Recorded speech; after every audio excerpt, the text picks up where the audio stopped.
La méditation de ce 18 mars est intitulée « Le cri silencieux du cœur ». Tu les caches sous l'abri de ta face, loin des intrigues des hommes. Dans un refuge, tu les préserves des langues qui les attaquent. Psaume 31, 21. Quand les hommes et les femmes sont pris par les nombreuses activités de la vie et sont préoccupés par des soucis, ils ne peuvent vivre à genoux. Mais, même sur la place du marché, quelqu'un veille constamment pour observer toutes les transactions.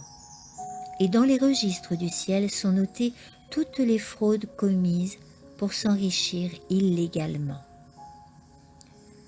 Certes, les hommes ne peuvent vivre à genoux sur la place du marché, mais les désirs du cœur qui sont exprimés dans le silence sont présentés au ciel et trouvent accès au Père grâce à celui qui veille. La voie du trône est toujours ouverte, et tous ceux qui craignent Dieu et désirent marcher suivant ses conseils trouveront la force de faire sa volonté, au sein des foules nombreuses comme dans le temple. Tous les hommes qui aiment et craignent Dieu et qui sont confrontés à la tentation qui surgit lors des transactions effectuées dans cette vie, savent comment se rendre dans le lieu secret de la maison du Très-Haut afin de pouvoir être en sécurité. Puis, ils honorent Dieu parce qu'ils ont conscience de la force et de la mesure de la puissance de celui qui tient ses promesses. Ils communient avec Dieu là où personne ne peut les voir, lui mis à part. Tout ce que le Seigneur demande, c'est un esprit désireux de marcher selon ses voies. Ceux qui ont le cœur pur verront Dieu et sentiront qu'il les garde, même lorsqu'ils se trouvent au sein des foules les plus nombreuses et les plus bruyantes, si le devoir les appelle à s'y trouver.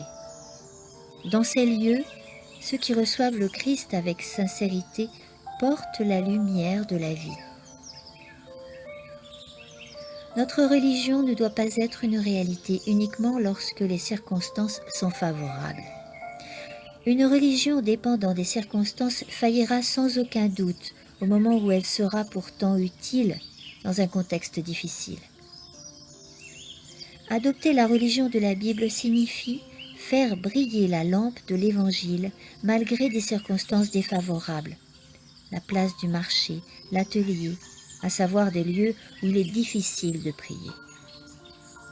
Les principes chrétiens les plus purs peuvent être préservés en tout lieu.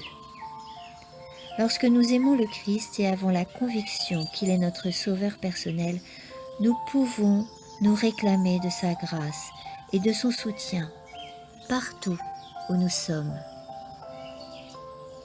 Amen.